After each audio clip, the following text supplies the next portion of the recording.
ಇವತ್ತು ತುಂಬ ಟೇಸ್ಟಿಯಾಗಿರುವ ಎಲ್ಲರೂ ಇಷ್ಟಪಡೋ ತಿನ್ನೋ ಥರ ಚೆಟಿನಾಡ್ ಚಿಕನ್ ಬಿರಿಯಾನಿ ಯಾವ ರೀತಿ ಮಾಡೋದಂತ ನೋಡೋಣ. ಒಂದು ಪ್ಯಾನಲ್ಲಿ ಒಂದು ಅರ್ಧ ಟೇಬಲ್ ಸ್ಪೂನ್ ಮೆಣಸು, 1 ಟೇಬಲ್ ಸ್ಪೂನ್ ಜೀರಿಗೆ, ಅರ್ಧ ಟೇಬಲ್ ಸ್ಪೂನ್ ಸೋಂಪು, ಆಮೇಲೆ ಸ್ಟಾರ್ ಒಂದು 2 ಸ್ಟಾರ್ ಹಾಕ್ಕೊಳ್ಳಿ. ಪಲಾವ್ಗೆ ಹಾಕ್ತೀವಲ್ಲ ಆ ಥರ ಸ್ಟಾರು. ಕಲ್ಲುವ ಒಂದು 2 ಇದಷ್ಟು ಪೇಪರ್ ಥರ ಇರುತ್ತಲ್ಲ ಅದು ಒಂದು 2 ಇದಷ್ಟು ಆದರೆ ಸಾಕು. ಧನಿಯಾ ಕಾಳು ಬಂದು ಕರೆಕ್ಟಾಗಿ 1 ಟೇಬಲ್ ಸ್ಪೂನ್, ದೊಡ್ಡ ಸ್ಪೂನ್ ಇದ್ದರೆ 1 ಟೇಬಲ್ ಸ್ಪೂನ್, ಚಿಕ್ಕ ಸ್ಪೂನ್ ಇದ್ದರೆ 1.5 ಅಥವಾ 2 ಟೇಬಲ್ ಸ್ಪೂನ್ ಹಾಕ್ಕೊಂಡು ಚಕ್ಕೆ ಲವಂಗ ಹಾಕ್ಕೊಂಬಿಟ್ಟು ಪಲಾವ್ ಎಲೆ ಬಂದು ಒಂದು 2 ಇದು ಥರ ಇದ್ದರೆ ಸಾಕು. ಹಾಕ್ಕೊಂಡು ನಾವೇನು ಮಾಡಬೇಕು, ಗ್ಯಾಸ್ ಉರಿ ಸಿಮ್ಮಲ್ಲೇ ಇಟ್ಟು ಇದು ಒಂಥರ ಕಲರ್ ಚೇಂಜ್ ಆಗೋ ಥರ ನಾವೇನು ಮಾಡಬೇಕು, ಫ್ರೈ ಮಾಡ್ಕೊಬೇಕು. ಜಾಸ್ತಿ ಸೀದಿಸ್ಕೊಂಬಿಡ್ರಿ. ಈ ಥರ ಫ್ರೈ ಆಗಿದ ತಕ್ಷಣ ನಾವು ಮಿಕ್ಸಿಗೆ ಹಾಕ್ಕೊಂಬಿಟ್ಟು ನೈಸಾಗಿ ರುಬ್ಬಬೇಕು. ಅದು ನೈಸಾಗಿ ರುಬ್ಬೋ ಥರ ಆಗೋ ಗಂಟ ನಾವು ರುಬ್ಕೊಂಡಿದ ತಕ್ಷಣ ನೆಕ್ಸ್ಟು ಒಂದು ಕುಕ್ಕರ್ಗೆ ಸ್ವಲ್ಪ ಎಣ್ಣೆ ಮತ್ತು ತುಪ್ಪ ಬಂದು ನಾನೇ ಮನೇಲಿ ಕರೆದಿರೋದು, ಆ ತುಪ್ಪನೇ ಹಾಕ್ಕೊತಾ ಇದ್ದೀನಿ. ನಾನು ಕುಕ್ಕರಲ್ಲಿ ಮಾಡ್ತಾಯಿದ್ದೀನಿ, ಆದ್ದರಿಂದ ನಿಮ್ಗೆ ತೋರಿಸ್ಕೊಡ್ತಾ ಇರೋದು.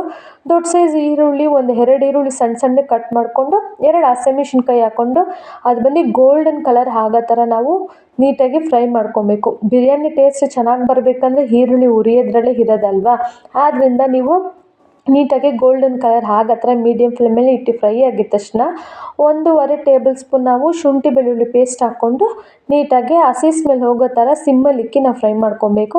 ಇದು ತೋರಿಸ್ತಾ ಇರೋದು ಬಂದು 2 ಗ್ಲಾಸ್ ಅಕ್ಕಿಗೆ ನೀವು ಎಷ್ಟೆಷ್ಟು ಕ್ವಾಂಟಿಟಿ ಏನೇನು ಹಾಕಿ ಮಾಡಬೇಕಂತ ನಿಮಗೆ ನಾನು ತೋರಿಸ್ತಾ ಇರೋದು. ನೀವು ಎಷ್ಟು ಮಾಡ್ತೀರೋ ಆ ಥರ ನೀವು ಕ್ವಾಂಟಿಟಿ ತಗೊಂಡು ನೀವು ಪ್ರಿಪೇರ್ ಮಾಡ್ಕೊಳ್ಳಿ. ಇವಾಗ ಸ್ವಲ್ಪ ಕೊತ್ತಂಬರಿ ಪುದೀನ ಹಾಕ್ಕೊಂಡು ಇದನ್ನು ಸ್ವಲ್ಪ ಕಲರ್ ತಿರುಗೋ ಥರ ಆ ಆಯಿಲಲ್ಲೇ ಹುರ್ಕೊತಾ ಇದ್ದೀನಿ. ಈ ಥರ ಪ್ರೊಸೀಜರಲ್ಲಿ ಮಾಡಿದ್ರೆ ಸಿಂಪಲಾಗಿರುತ್ತೆ. ಸೇಮ್ ಹೋಟ್ಲಲ್ಲಿ ನೀವು ಹೆಂಗೆ ತಿಂತೀರೋ ಅದೇ ಥರ ಸ್ಟೈಲ್ ಬರುತ್ತೆ. ಜಾಸ್ತಿ ಸ್ಪೈಸಸ್ ಹಾಕೋದು, ಆ ಮಸಾಲೆ ಈ ಮಸಾಲೆ ಯಾವುದು ಹಾಕೋಂಗಿಲ್ಲ. ಬಿರಿಯಾನಿ ಮಸಾಲೆ ಪ್ಯಾಕೆಟ್ ಹಾಕ್ಬೇಕು ಅದೂ ಇಲ್ಲ. ನಾವು ಹುರ್ಕೊಂಡಿದ್ದೀವೋ ಮಸಾಲೆ ಅದನ್ನೇ ಹಾಕ್ಕೊಬೇಕು. ಅದನ್ನು ಇಟ್ಕೊಂಡು ನಾನು ನಿಮಗೆ ತೋರಿಸ್ತಾ ಇರೋದು. ಒಂದು 1/4 ಟೇಬಲ್ ಸ್ಪೂನ್ ಅರಿಶಿನ ಪುಡಿ, 1 ಟೇಬಲ್ ಸ್ಪೂನ್ ಚಿಲ್ಲಿ ಪೌಡರ್ ಹಾಕ್ಕೊಂಡು ಈ ಕಲರ್ ತಿರುಗೋ ಗಂಟ ನಾವು ಆಯಿಲಲ್ಲೇ ಸಿಮ್ಮಲ್ಲಿ ಇಟ್ಟು ನಾವು ಫ್ರೈ ಮಾಡ್ಕೊಬೇಕು. ನೋಡಿರಿ, ಅರಿಶಿನ ಪುಡಿ, ಖಾರದ ಪುಡಿ ಅಷ್ಟೇ ಹಾಕ್ಕೊಬೇಕು. ಇಲ್ಲಿ ಧನಿಯಾ ಪುಡಿ ಹಾಕೋದು, ಗರಂ ಮಸಾಲ ಹಾಕೋದು, ಸ್ಪೈಸಸ್ಗಳು ಏನು ಹಾಕೋಂಗಿಲ್ಲ. ಬರೀ ಅರಿಶಿನ ಪುಡಿ, ಖಾರದ ಪುಡಿ ಹಾಕ್ಕೊಂಡ್ರೆ ಸಾಕು.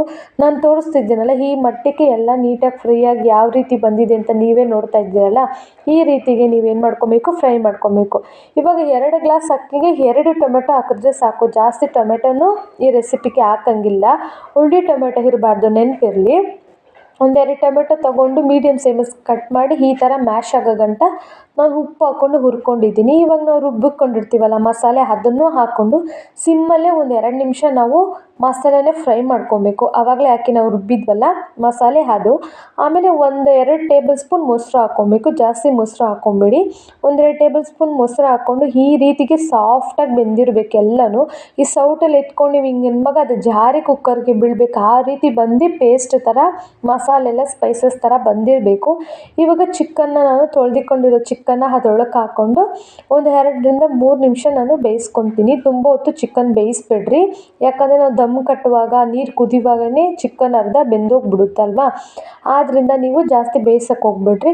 ಒಂದು 5 ನಿಮಿಷ ಟೋಟಲಾಗಿ ಒಂದು 5 ನಿಮಿಷ ನೀವು ಬೇಯಿಸ್ಕೊಳ್ಳಿ. ನೀರು ಅದರಲ್ಲಿ ಬಿಡುತ್ತೆ. ನಿಮಗೇನು ಚಿಕನ್ ನೀರು ಬಿಡ್ದರೆ ಇನ್ನೂ ನಿಮಗೆ ಗಟ್ಟಿ ಥರ ಮಸಾಲ ತಳೆ ಹಿಡಿತೈತೆ ಅನ್ನೋ ಸ್ಟೇಜಿಗೆ ಒಂದು ಅರ್ಧ ಗ್ಲಾಸ್ ನೀರು ನೀವು ಹಾಕ್ಕೊಂಡು ನೋಡಿ ಈ ಮಟ್ಟಕ್ಕೆ ನೀವು ಬೇಯಿಸ್ಕೊಬೇಕು. ನೋಡಿದ್ರೆ ಯಾವ ರೀತಿ ಚಿಕನ್ ನೀರೆಲ್ಲ ಬಿಟ್ಟು ಮಸಾಲೆ ಎಲ್ಲ ಯಾವ ರೀತಿ ಬೇಯ್ದಿದೆ ಅಂತ. ಇವಾಗ 2 ಗ್ಲಾಸ್ ಅಕ್ಕಿಗೆ ಕರೆಕ್ಟಾಗಿ 4 ಗ್ಲಾಸ್ ನೀವು ಕರೆಕ್ಟ್ ನೀರು ಹಾಕಬೇಕು. ದಮ್ ಕಟ್ತಾ ಇದ್ದೀವಿ, ಅರ್ಧ ಗ್ಲಾಸ್ ನೀರು ಕಮ್ಮಿ ಹಾಕೋಣ ಆ ಥರ ಎಲ್ಲ ಏನು ಮಾಡಬೇಡಿ. ನಾವು ಒಲೆಯಲ್ಲಿ ಮಾಡೋಂಗಿದ್ರೆ ಅರ್ಧ ಗ್ಲಾಸ್ ನೀರು ನಾವು ಕಮ್ಮಿ ಮಾಡ್ಬೋದು. ಇದು ನಾವು ಗ್ಯಾಸಲ್ಲಿ ಮಾಡೋದ್ರಿಂದ 2 ಗ್ಲಾಸ್ ಅಕ್ಕಿಗೆ 4 ಗ್ಲಾಸ್ ನೀರು ಹಾಕಿ ಅದು ಕುದಿ ಬಂದಿದ ತಕ್ಷಣ ಉಪ್ಪು ಖಾರ ಎಲ್ಲ ನೀವು ನೋಡಿಕೊಂಡು ನೆನೆಸಿಕ್ಕಿರೋ ಅಕ್ಕಿನ ನೀವು ಇದ್ರೊಳಗೆ ಹಾಕ್ಕೊಬೇಕು. ತುಂಬ ಹೊತ್ತಲ್ಲ ನೆನೆಸಿಕ್ಕೋದು ಬೇಡ. ಅಡುಗೆ ಮಾಡೋಕ್ಕೆ ಸ್ಟಾರ್ಟ್ ಮಾಡೋ ಅನ್ನೋವಾಗೆ ನೆನೆಸಿಕ್ಕೊಬೇಕು. ನೋಡಿ ನೀರೆಲ್ಲ ಫುಲ್ಲು ಈ ಥರ ಡ್ರೈ ಆಗೋ ಗಂಟ ಮೀಡಿಯಮ್ ಫ್ಲೇಮಲ್ಲಿ ಇಟ್ಕೊಂಡು ನಾವು ಕುಕ್ ಮಾಡ್ಕೊಬೇಕು. ಆಮೇಲೆ ಸಿಮ್ಮಲ್ಲಿ ಇಟ್ಟು ಬಿಸಿನೀರಲ್ಲಿ ಒಂದು ತಪ್ಪಲೆ ಬಿಸಿನೀರು ಕಾಯಿಸಿ ಈ ಥರ ಇಟ್ಟು ಒಂದು 1/4 ಅವರ್ ನೀವು ಸಿಮ್ಮಲ್ಲಿ ಇಟ್ಟು ದಮ್ ಕಟ್ಟಿದ್ರೆ ಬಿಸಿ ಆಗಿರೋ ಚೆಟಿನಾಡ್ ಚಿಕನ್ ಬಿರಿಯಾನಿ ರೆಡಿ ಆಗಿದೆ. ನೋಡಿದ್ರೆ ಇವಾಗ ಕಲಿಸ್ತಾ ಇರ್ತೀನಿ ನೋಡಿ ಯಾವ ಥರ ಸ್ಟ್ರೆಚ್ಚರು ಕಲರೆಲ್ಲ ಯಾವ ಥರ ಬಂದಿದೆ ಅಂತ. ನೋಡಿ ಸ್ಪೈಸಸ್ಗಳು ಜಾಸ್ತಿ ಹಾಕಿಲ್ಲ, ಯಾವ ಮಸಾಲೆ ಪೌಡ್ರ್ ಪ್ಯಾಕೆಟು ಹಾಕಿಲ್ಲ, ನಾವೇ ಪ್ರಿಪೇರ್ ಮಾಡಿದ್ರಿಂದ ಹಾಕಿರೋದು ಎಷ್ಟು ಸ್ಪೈಸಿಯಾಗಿ ಹಿಂಗೆ ಬಂದಿದೆ ಅಂತ ನೋಡೋದು. ಚಿಕನ್ ಎಲ್ಲ ಯಾವ ಥರ ಬೆಂದಿದೆ ಮತ್ತು ಅಕ್ಕಿನೂ ನೀಟಾಗಿ ಸಕ್ಕತ್ತಾಗಿ ಬೆಂದಿದೆ. ನೀರು ನಾವು 4 ಗ್ಲಾಸ್ ನೀರು ಹಾಕಿ ಕರೆಕ್ಟಾಗಿ ಇದು ಮಾಡಿರೋದು, ನೀರು ಕರೆಕ್ಟಾಗಿ ಆಗಿ ದಮ್ ನೀಟಾಗಿ ಕಟ್ಟಿದೆ. ಈ ರೇಂಜ್ಗೆ ನೀವು ಬೇಯಿಸ್ಕೊಂಡು ದಮ್ ಕಟ್ಟಿದ್ರೆ ಬಿಸಿ ಬಿಸಿಯಾಗಿರೋ ಬಿರಿಯಾನಿ ರೆಡಿ.